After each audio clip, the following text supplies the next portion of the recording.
कैसे हो दोस्तों। मैटर और एंटी मैटर के दरमियान इम्बैलेंस कॉस्मोलॉजी में एक प्रोफाउंड मिस्ट्री है। बिग बैंग थ्योरी के हिसाब से मैटर और एंटी मैटर बराबर मकदार में बनना चाहिए था, लेकिन ऐसा नहीं है। सीपी वायलेशन इस इम्बैलेंस को समझने में अहम किरदार अदा करती है। तो चलिए इस वीडियो में जाना जाए कि सीपी वायलेशन और मैटर एंटी मैटर के दरमियान डिसइक्विलिब्रियम में क्या ताल्लुक है। लेकिन इससे पहले सीपी वायलेशन को समझना बहुत जरूरी है।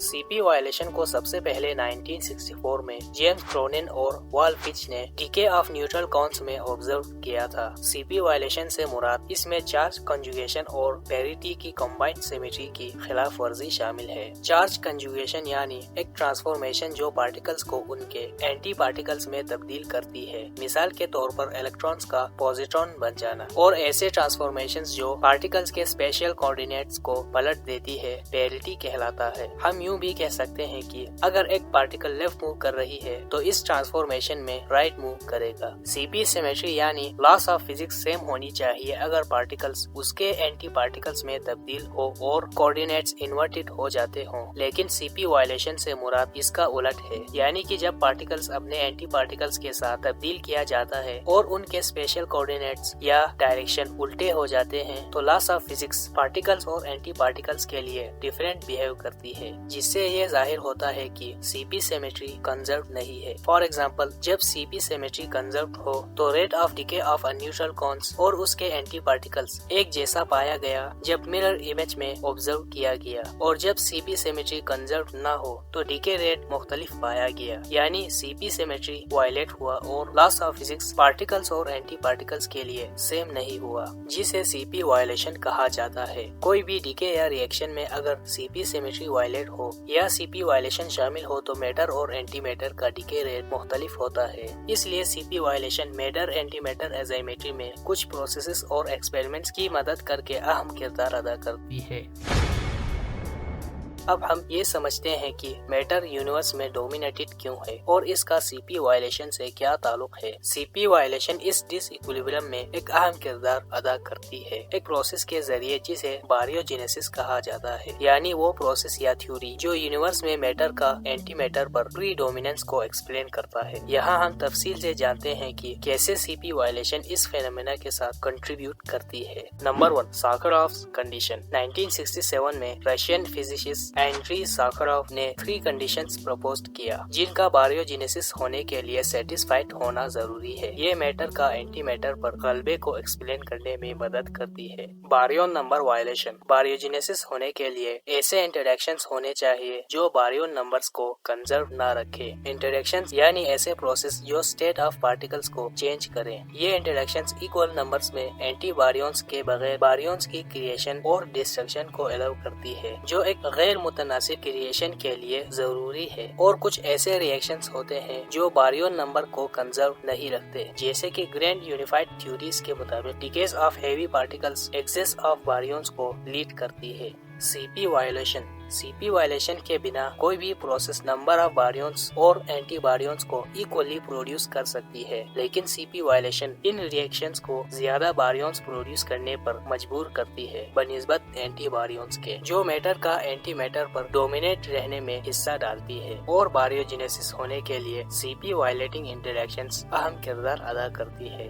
Out of equilibrium conditions. जैसे जैसे यूनिवर्स एक्सपेंड और कूल होती गई, ये ऐसे मराहिल से गुजरी जहां ये थर्मल इक्विलिब्रियम में नहीं थी। इन फेजेस के दौरान एंटी बारियोन्स पर बारियोन्स की अजाइमेट्रिक प्रोडक्शन को एनिलेशन प्रोसेस से फौरी तौर पर खत्म नहीं किया गया, जिससे इजाफी बारियोन्स सरवाइव कर गए। Number 2, CP violation in the early universe. कायनात के इब्तिदाई लम्हात के दौरान कंडीशंस बहुत ही एक्सट्रीम थे जो हाई एनर्जी पार्टिकल इंटरेक्शंस को अलाउ करता। इन इंटरेक्शंस में सीपी वायलेशन एंटी मैटर पर मैटर की क्रिएशन के लिए स्लाइट प्रेफरेंस बनने की वजह बन सकती है। मिसाल के तौर पर इलेक्ट्रोवीक बारियोजेनेसिस। ये थ्योरी सजेस्ट करती है कि CP violation electroweak phase transition के दौरान हुआ, जब यूनिवर्स तकरीबन 1 पिको सेकंड्स ओल्ड था। इस फेज ट्रांजिशन के दौरान वीक न्यूक्लियर फोर्स और हिग्स फील्ड पर मुश्तमिल इंटरेक्शंस प्रोडक्शन ऑफ बारियोन्स को फेवर कर सकते थे बनिस्बत एंटी बारियोन्स के। नंबर 3, सीपी वायलेशन इन क्वार्क इंटरेक्शंस। पार्टिकल फिजिक्स के स्टैंडर्ड मॉडल यानी यूनिवर्स को चलाने वाले फंडामेंटल फोर्सेस में से 3 सीपी वायलेशन के लिए कई मैकेनिज्म प्रपोज करती है सीकेएम मैट्रिक्स के जरिए। सीकेएम मैट्रिक्स यानी यूनिटरी मैट्रिक्स, जिसमें फ्लेवर चेंजिंग वीक इंटरेक्शन की स्ट्रेंथ के इंफॉर्मेशन होती है, जो क्वार्क्स की मुख्तलिफ अक़साम के दरमियान मिक्सिंग को बयान करता है। ये मैट्रिक्स वीक इंटरेक्शंस में सीपी वायलेटिंग प्रोसेस को अलाउ करता है, जिनमें से पहला है कॉर्न डिकेस। सबसे पहले सीपी वायलेशन को डिके ऑफ न्यूट्रल कॉन्स में ऑब्जर्व किया था। कॉन्स को के मेसोन भी कहा जाता है। इन डिकेस ने जाहिर किया कि जिस रेट से कॉर्न पार्टिकल में डिके होती है वो उनके एंटी पार्टिकल की रेट से थोड़ा मुख्तलिफ थे, जो सीपी वायलेशन का डायरेक्ट एविडेंस फराहम करते हैं। Number 2, B meson decay. अभी हाल ही में बी मेसोन यानी बॉटम क्वार्क कंटेनिंग पार्टिकल्स के एक्सपेरिमेंट्स ने सीपी वायलेशन को दिखाया है। ये ऑब्जर्वेशंस पार्टिकल्स और एंटी पार्टिकल्स में डिफरेंट डिके रेट या डिफरेंट पाथवेज दिखाता है। Beyond the standard model. अगरचे स्टैंडर्ड मॉडल में मुशाहिदात की गई सीपी वायलेशन की अमाउंट सिग्निफिकेंट है, लेकिन यह ऑब्जर्वेशन यूनिवर्स में मैटर एंटीमैटर इम्बैलेंस के लिए सिग्निफिकेंट नहीं। इसलिए फिजिसिस्ट स्टैंडर्ड मॉडल से बाहर थ्योरीज की तलाश कर रही है, जिनमें से एक है सुपर सिमेट्री। ये थ्योरी न्यू पार्टिकल्स यानी सुपर पार्टनर्स, एक हाइपोथेटिकल एलिमेंट्री पार्टिकल्स का ग्रुप और इंटरैक्शंस को प्रिडिक्ट करती है, जो सीपी वायलेशन को इनहेंस कर सकते हैं। नंबर 2, लेप्टोजेनेसिस। ये हाइपोथेसिस लेप्टॉन सेक्टर यानी इलेक्ट्रॉन्स और न्यूट्रिनोस जैसी पार्टिकल्स में सीपी की खिलाफ वर्जी को बयान करती है। लेप्टोजेनेसिस बताता है कि अर्ली यूनिवर्स में CP violating decades of heavy neutrinos leptons और एंटी लेप्टॉन्स की तादाद में एक अदम तवाजुन पैदा कर सकती है। फिर स्फेलेरॉन प्रोसेस के जरिए लेप्टॉन अजाइमेट्री एक बारियन अजाइमेट्री में तब्दील हो जाती है। ये मैटर एंटीमैटर अजाइमेट्री में किरदार निभाती है।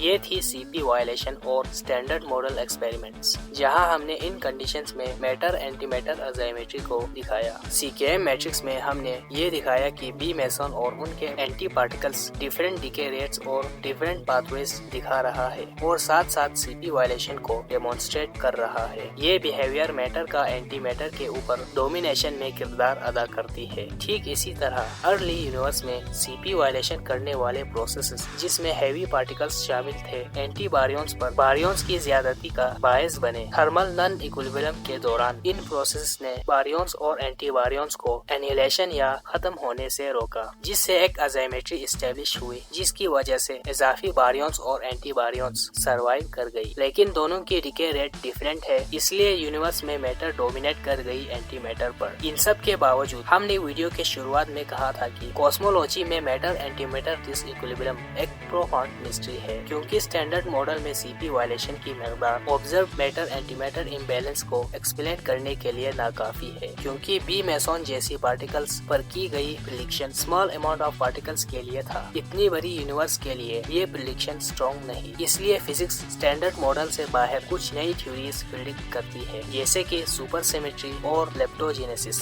सुपर सिमेट्री नए पार्टिकल्स और इंटरैक्शंस को प्रेडिक्ट करती है, जो सीपी वायलेशन को बढ़ा सकता है, जबकि लेप्टोजेनेसिस में हेवी राइट हैंडेड न्यूट्रिनोस के डिकेस में सीपी वायलेशन शामिल होती है, जो लेप्टॉन अजाइमेट्री बनाती है, जिसे स्फेलेरॉन प्रोसेस बारियन अजाइमेट्री में तब्दील कर सकती है। इन प्रेडिक्शंस को ज्यादा स्ट्रॉन्ग माना जाता है, क्योंकि ये हैवी पार्टिकल्स के साथ डील करती है। तो सीपी वायलेशन इन प्रोसेस में एक अहम फैक्टर है, जिसकी वजह से यूनिवर्स में मैटर एंटीमैटर अदम तवाजुन पैदा हुआ, जिसका एविडेंस बी मेसन डिके और स्टैंडर्ड मॉडल से बाहर थ्योरीज से मिलता है। रिसर्चर्स मुख्तलिफ एक्सपेरिमेंट्स करके इस पहेली को सुलझाने की कोशिश में है। अभी तक के लिए मैटर एंटीमैटर इम्बैलेंस एक अनरिजॉल्व पजल है। तो ये थी आज की वीडियो। आपको ये वीडियो कैसी लगी, और अगर आपको ये वीडियो पसंद आए तो हमें प्लीज सब्सक्राइब कीजिए।